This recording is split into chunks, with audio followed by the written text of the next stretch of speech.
much as we appreciate and we celebrate the independence of our judiciary, we also want our judiciary to be mindful of the fact that we have a country which must be run. Kenya on a daily basis, Chris Kipto will confirm to us that we collect in excess of 60 billion every day. Today is July 1st.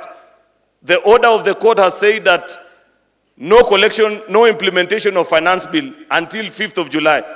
If you lose 60 billion in 5 days, that is in excess of 300 billion. That judge also needs to tell us, how are we ever going to recover that money?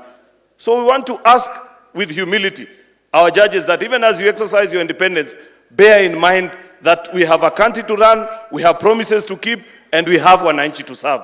When we zero rate raw materials that are going to be used in the manufacture of fertilizer, who on earth would have a problem with that? Because that is part of the proposal that you signed into an act on Monday, Your Excellency.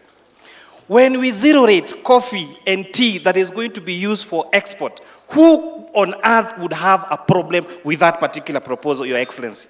When we reduce railway development levy and import declaration fee, who on earth would have a problem with that, Your Excellency? So we are telling them, we are ready for them, kazi tulifanya, finance bill lazima tutafute pesa ya kuapprove budget. Surely, whoever made this decision, I hope you'll reflect. Because how can a procedural issue supersede public interest?